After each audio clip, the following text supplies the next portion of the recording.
Hello everybody, welcome to another video. Today it is the 30th of March. Today we're covering the latest developments on the Donetsk front, looking at Novomykhailivka. We'll look at Heorhiivka, the Avdiivka front, and Ivanivske. At the end, we'll take an in-depth look into the recent Russian drone and missile attacks that occurred on the night of March 28th and to a lesser extent on the night of March 29th. As I do that, I'm going to be adding in a lot of icons indicating Ukrainian power plants and substations. And so the map is going to become more cluttered. So I'd like to hear your feedback as to whether, as I do that, I should also remove other icons or at least hide them from the map while recording these videos. So I'd like to hear that feedback. But now let's get into the frontline changes around Novomykhailivka, where there are some verified and some unconfirmed developments. First of all, Deep State reported on the 28th.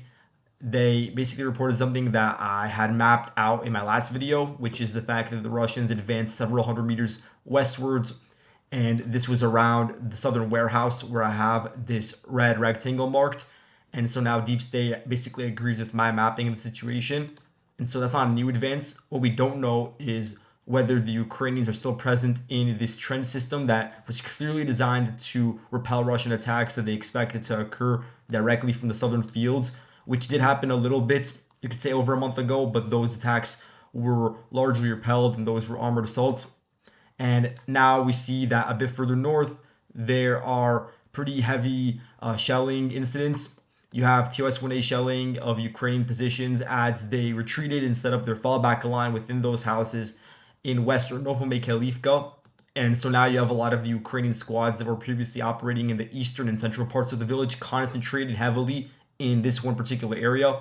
And that is advantageous for the Russians in the sense that now they could concentrate all of their MLRS fire and FAB strikes in a smaller radius and target a larger amount of Ukrainian forces at the same time. And so we saw that happening as the Ukrainians were coalescing around western Novomykhailivka. Additionally, the Russian sources are claiming an advance through this open field to the west of the northern warehouses, which are here.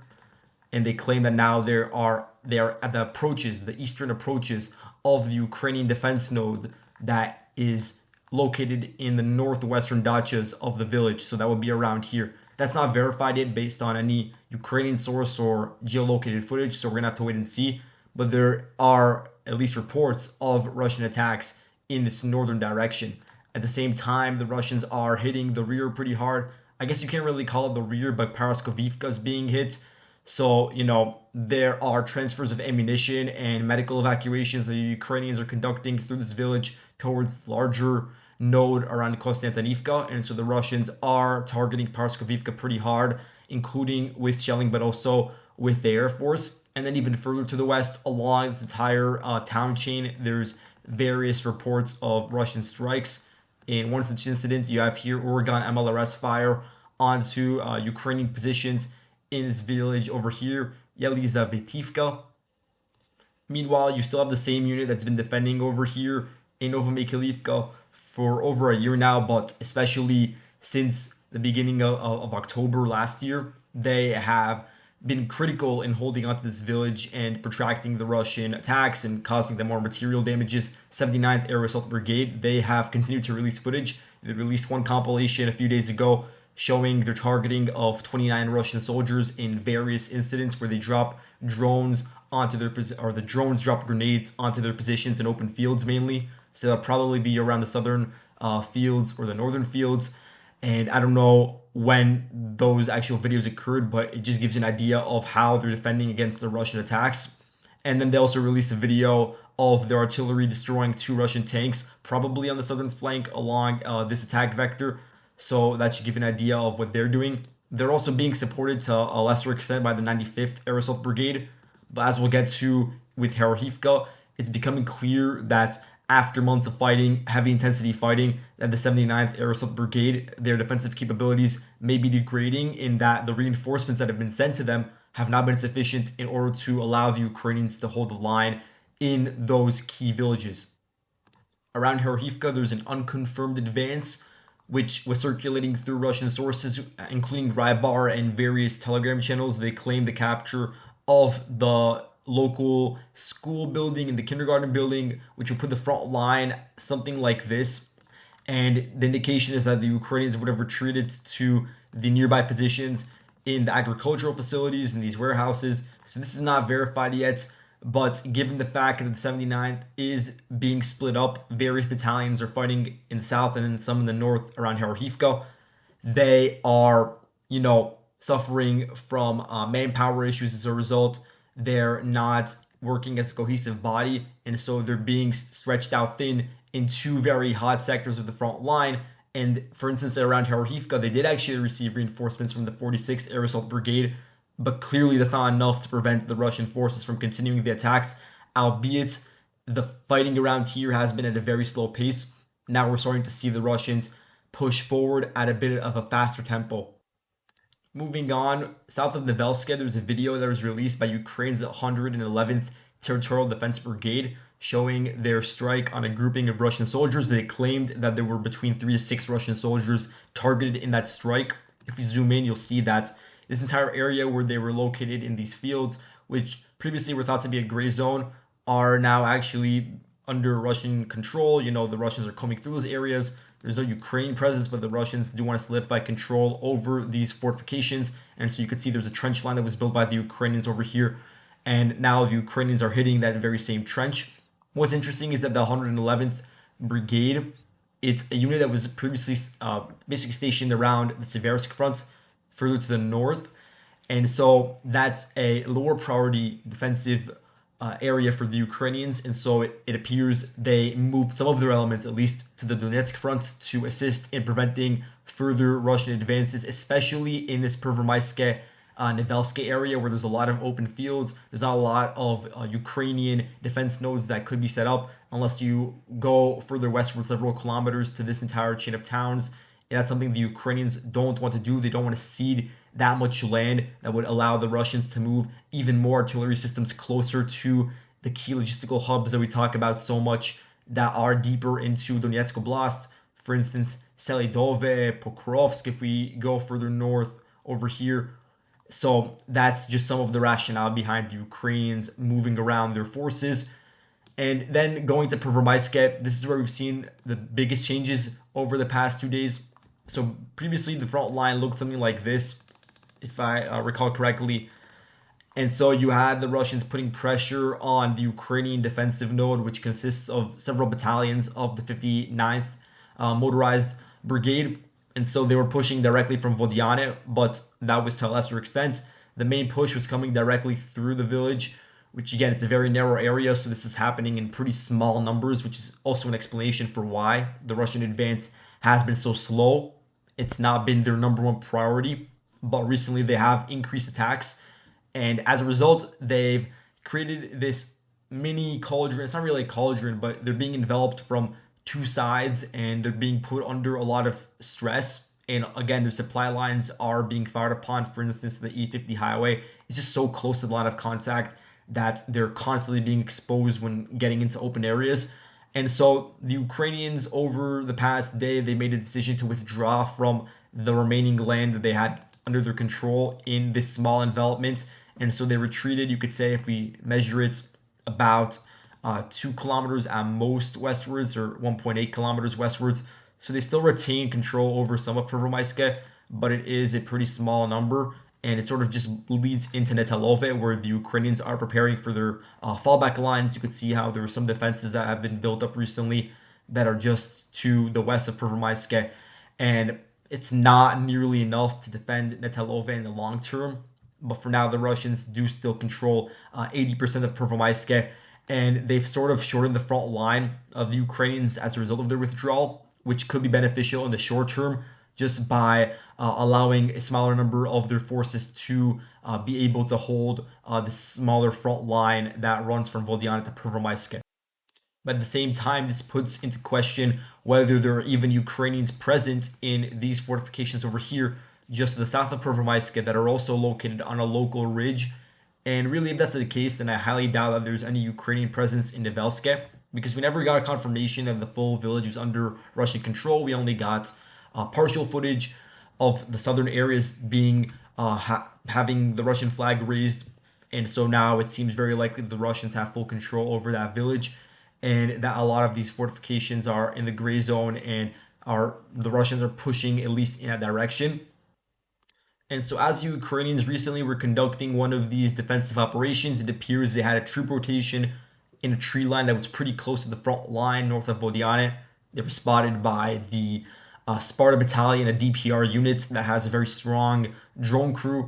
And so their FPV, I believe, hit, destroyed their M113. And so the Ukrainians that were in the area, within the vehicle, they withdrew and they sought refuge within the tree lines. And at that point, there was like a 2-minute compilation of the Sparta, not brigade, but battalion, dropping grenades onto those Ukrainian soldiers and inflicting casualties. And so that's just an example of the DPR's involvement in the fighting. At the same time, you have the opposite thing happening where the Ukrainians, the Shadow drone unit that I've talked about extensively, their drones dropped a grenade on a Russian tank near Tonenka and destroyed it. So that's another example. And then around the Avdiivka front, again, you have information from Deep State basically confirming that the Russians have further solidified control over the western bank, or the eastern side of the river over here, the Durna River. And so it's probably the case that the Russians are in control of these fields over here as well. And something very interesting is that we have this new video that came out from the Ukrainian side. I've been marked on the map over here. And basically what it shows is a Russian BTR on its own advancing along the road that I have marked in yellow. I have it marked over here, but I'm marking it in red now. And they do this course, they do a loop, and they cross the Durna River, which I don't even know if it's existent in Berdichi. It's such a narrow pass that the Durna River isn't even that notable in Berdichi. But either way, the BTR makes it all the way across the Durna River and towards the northern outskirts of Semenivka. And at that point, the 110th Mechanized Brigade, which is a unit that defended a lot in Avdiivka and recently has rotated out for basically like a month. It wasn't that active on the front line. It appears maybe now they're starting to be reintegrated into the fighting in order to give the Ukrainians additional manpower. And so they released a video of their drones dropping a grenade on that Russian BTR, which should give us verification that the Ukrainians are no longer within most of Berdichi. They may not be in any of it at this point. All this area that it's basically across the Durna River and connecting to Semenivka is a gray zone. And then all the areas to the east of it are likely under Russian control. And then, for instance, the fields to the north of Berdichi, those are the areas where we don't have any information about a Russian advance. And that, again, lends credence to my theory that the Ukrainians are trying to hold on to these various tree lines in order to prevent the Russians from getting control of the local height in the region that overlooks the river valley on which the Ukrainians are currently located in Semenivka. Meanwhile, on the rear, you could say the Russians are continuing their counter battery operations. Here's a video that's like, 9-10 kilometers away from the front line, very close to the Volkhcha River. A Ukrainian M777 that had just been shipped over there, likely to play a role in targeting Russian troop concentrations as they were moving closer to areas like Heorhiivka or near the Durna River. It was spotted by the Russian side and a Lancet destroyed it. So that's just an example. We basically get a video every single day from the Volkhcha River showing a Ukrainian system, whether it be a vehicle or artillery, being destroyed by Russian kamikaze drones or by shelling. And then here, for instance, around Kurakove, if you don't know, it's probably the largest Ukrainian defensive hub in all of southern Donetsk. And you could see how the Russian vectors of attack, whether they be in Novomykhailivka or Marinka or further south around Vuhledar, they all sort of connect. They're all sort of leading in a direction towards Kurakove. And that's why the village is so important. The Ukrainians have a lot of their artillery assets over here, a lot of defensive positions obviously being built up, as you can see on the map with the yellow lines, command center. So basically what you have over here is this very important bridge that runs and connects between the northern and the southern sections of this city, and of course streamlines the process for shipments towards the front line. And so a FAB 1500, it actually struck the bridge and it destroyed this portion over here. It destroyed basically the road span, and you can see the damage in the video. And so for the time being, there won't be any sort of shipments going across this bridge unless it gets repaired by the Ukrainian side. And so this is again part of the Russian side trying to further target Ukrainian positions or logistical hubs on the rear. And around Ivanivske, there's a slight change. Here is a video which came out again today from the Ukrainian side, released by the 80th Air Assault Brigade and the 1st Battalion of the Presidential Brigade. These two units have been releasing a lot of videos from the sector. I think they're the two units that are really leading the charge in defending Ivanivske and the wider Donbass Canal front. And so in this video, Russian forces, they try to advance through the gray zone in Ivanivske, mainly in the center, and they get targeted by Ukrainian FPVs and mortar crews. And that should give us an idea of where the line of contact is if the Russian forces are struggling and fighting within this central or more eastern part of Ivanivske. Then it does raise questions about whether they are present in the western portions over here or in the gray zone in general. And so I've increased the size of the gray zone to indicate that, southern Ivanivske, central Ivanivske, there's no real proof of the Russians being in those areas. And then just a bit further to the north, we do have information on the Russian side conducting these drone operations where they drop grenades onto the Ukrainian positions, now within this forested area that is just to the northeast of the Canal district, which is the eastern suburb of Chasiv Yar across the Donbass Canal. And so this is now the last Ukrainian stronghold before the Russians reached the Canal district, because they took over these fortifications a bit to the east 3 days ago. And so now they're clearing out Ukrainian infantrymen that are located in these forests, trying to protract the resistance. And of course, at the same time, there's been a lot of artillery and airstrikes, especially across the canal, targeting various targets in Chasiv Yar. And I expect that in the future, once the Russians really intensify efforts around the sector, there's going to be a lot of targets that, for instance, future Fab 3000s could target, or right now the Fab 1500s, in the industrial zones or in the apartment buildings of Chasiv Yar, just because there are so many structures that the Ukrainians could theoretically use to significantly delay the pace of the Russian advances over there. Now, before we move on to the Russian nighttime strikes, the Russian MOD, they published footage of 2 Iskander ballistic missiles striking what they claim was a Ukrainian reconstruction site of the 32nd Mechanized Brigade. And they claim that this footage, it was basically taken from this reconnaissance drone that was flying above Kharkiv. So that's where the site was located, and that they were able to destroy the infrastructure of that Ukrainian site. So the 32nd Brigade, if you're unaware, it's currently fighting around the Luhansk front. So it would make sense if they had some sort of rear facility in Kharkiv. And then on the Ukrainian side, they released footage of the destruction of a Russian 2S-36 radar. And this is a radar that is really critical for the Russian Buk M2 air defense system. And so the geolocation for that video is around here. The radar was destroyed by, apparently, the Ukrainian domestically produced Shark UAV. In regards to the nighttime strikes, on March 29th, there was basically a nationwide attack by Russia on all the oblasts in Ukraine. At least they had air sirens in every single oblast, and they utilized the Tu-95 strategic bombers coming from Murmansk to the north. They also utilized the MiG-31K aircraft from the base in Nizhny Novgorod, which is, just over here to the east of Moscow.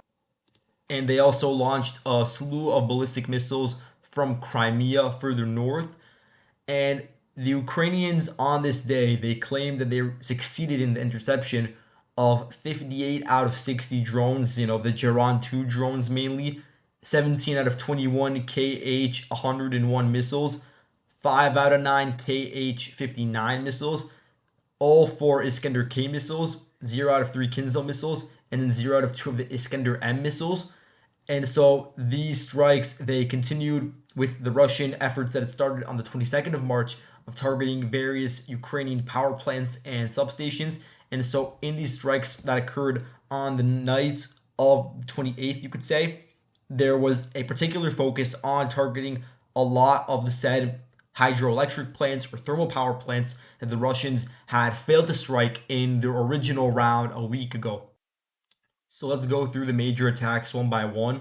One such was actually a hydroelectric power plant in Kamyansk. If you zoom in, that's in Dnipro Oblast.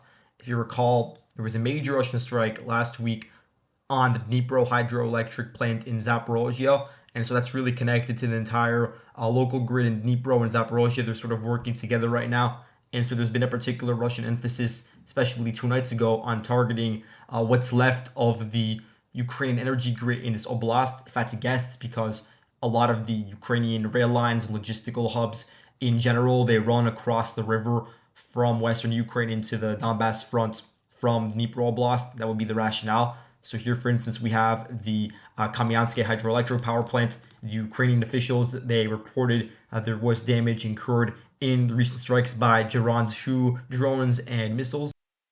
Then zooming out, there was reports from Zelensky himself where he said that the Russians targeted the Kharkiv hydro power plant that's in Cherkasy Oblast, and it's further upstream. We haven't seen many Russian attacks on the hydro power plants further north, closer to Kiev.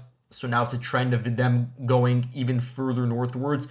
And then pretty close to the border with Moldova, he mentioned there were Russian targets on the Dniester hydroelectric plants. But I do believe Russian sources said that this one in particular did not suffer any sort of extensive damage. Looking again at Dnipro, there were reports of Russian damage that was incurred in the Pridniprovska thermal power plants. Again, a lot of thermal power plants targeted, but also substations, as was the norm in the earlier Russian waves from 2022 and 2023. In this case, substation Prometheus, which is a 330 kilovolt substation, was targeted in the assault. And so what you see now is that the Ukrainians in Dnipro, they've turned on the emergency power system, and this is due to the constant degradation of the energy grid by the Russian side. Basically, to every single facet, every single one has been degraded, whether it be the power distribution centers or the power production centers. Everything has been hit very, very hard. And meanwhile, even in Western Ukraine, there have been hits recently. For instance, on the Burstin thermal power plant, there was significant damage reported by the Russian side. We also received information about a second round of strikes on the gas pumping station to the north of Stry, this Ukrainian village, which is home to basically the largest underground gas storage facility in all of Ukraine. I believe it has like 50% of Ukraine's underground storage capacity. And so a lot of European nations also store their gas over there. I don't think it was directly targeted in either of the strikes, but the pumping station that is just to the south of it was definitely hit in the last strike, because there's videos of these massive secondary fires that were caused as a result. But in the strike 2 days ago, I don't think I actually saw any footage coming out, and there weren't any reports of fires, so perhaps this time it wasn't hit as hard. And lastly, based off NASA's firm's fire data, we saw that there was damage to the roof openings in the Krivoriska power plant, in just next Kriviri to the south of it. And then further north around Kremenchuk, there was damage. This is actually caught in video, 2 direct strikes on the hydroelectric power plants. We can see that it was due to 2 Iskander-M ballistic missiles launched from Crimea. They hit it. One hit a generator in the dam, and the other struck the substation, which you can see if you zoom in right over here where I'm going over the cursor, and its transmission lines. According to DTEK, which is Ukraine's largest private energy company, they said that 3 of its power plants were seriously damaged in that round of strikes on the night of the 28th, but it didn't disclose the particular locations, but we do know which areas were damaged based on what it laid above. And so the executive director of DTEK, he said on March 22nd that the Russians, they started off on that day targeting 2 major stations, major power plants, and then noted the Russian forces had improved their missile capabilities since the last winter, which was the last major campaign of strikes on the Ukrainian energy grid, which did have a temporary effect, but in the long term, the Ukrainians were able to restore an energy surplus going into January of 2024. And so now he notes that going into March, the Russians have improved their missile accuracy. Before, we noted that, there were misses in the range of 100 to 300 meters when these missiles would try to hit their energy infrastructure. But now he says that the precision of these missiles could be, or at least the errors that were caused by the missiles or by the lack of adherence to accuracy of these missiles, is much lower, that it can be measured in singular meters. So that's a drastic difference in the accuracy of those strikes. And so that improved accuracy could in part be due to the latest generation of Russia's GLONASS K2 satellites being launched into medium Earth orbit in August of 2023. And so that new generation of Russian satellites, their navigation system at least has an accuracy of less than 30 centimeters. So that is a massive improvement, especially when you have all of these missiles that are connected to the GLONASS system. Now there is a higher level of precision, and the Russian forces generally have been modernizing their missiles. For instance, the KH-101, which the Ukrainians report a lot of being launched recently. In some of the intercepted wreckage that the Ukrainians have found, they report seeing 2 warheads, and now because of that, it has a weight of 800 kilograms. So the second warhead, it has this cubic shape and it has a very high striking effect. So as a result of now the additional weight from the next warhead, they reduced the size of the fuel tank, which means that now the result is that the range of the missile has been reduced from 5,500 to 2,200 kilometers.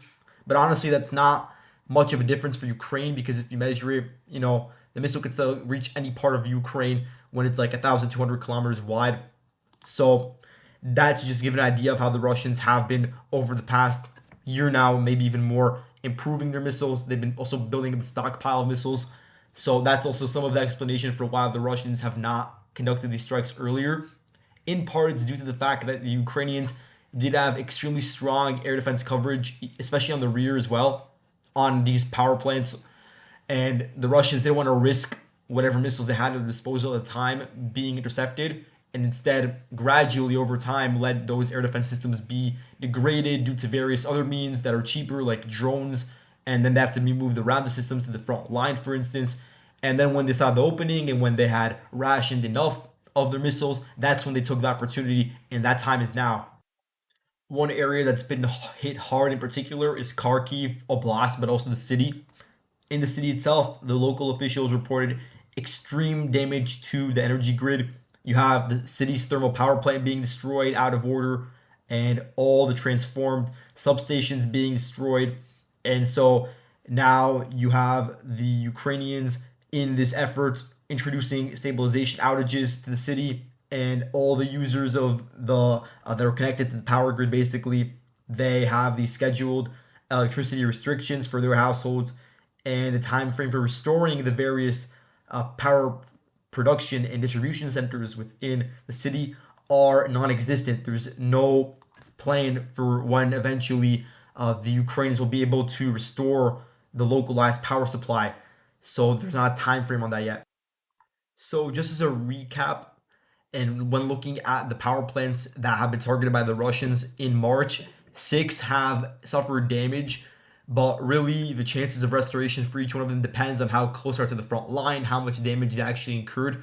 And we have varying degrees of knowledge about each power plant. Some of them probably could be restored, others are probably out of order for a very long time, and if they even try to restart efforts, they would be targeted by further Russian missile strikes. And so when you add up the entire nameplate capacity for those power plants, it comes out to nearly 10,000 megawatts, which amounts to nearly 10% of Ukraine's pre-war production capacity.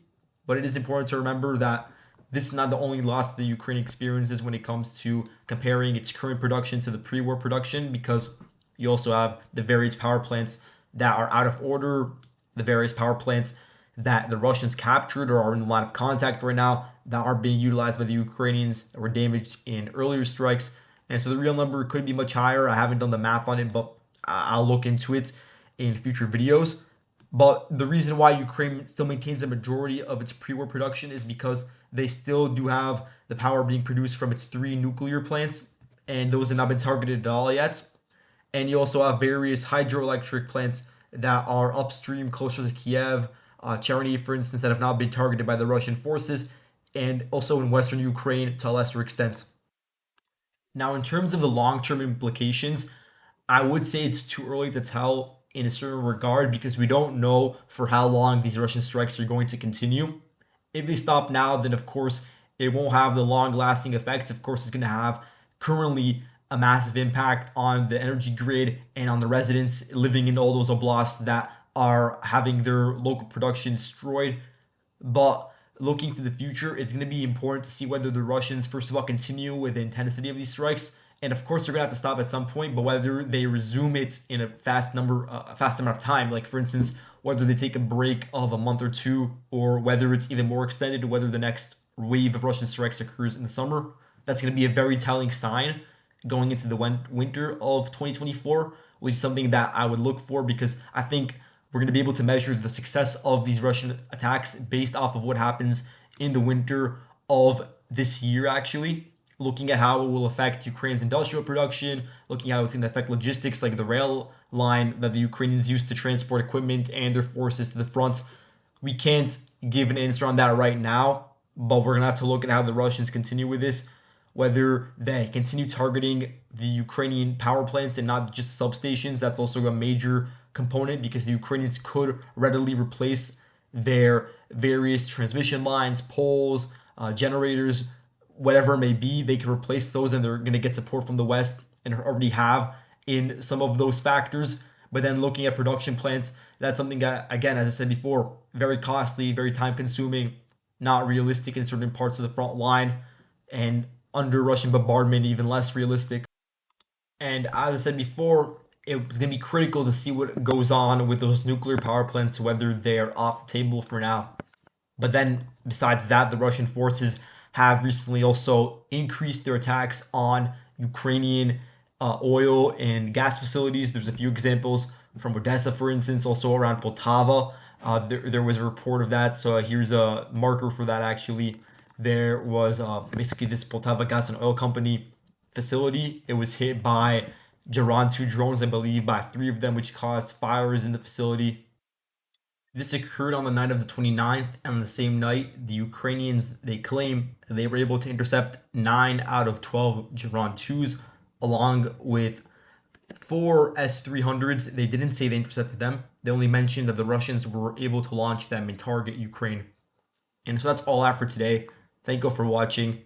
See you guys in the next video. Goodbye.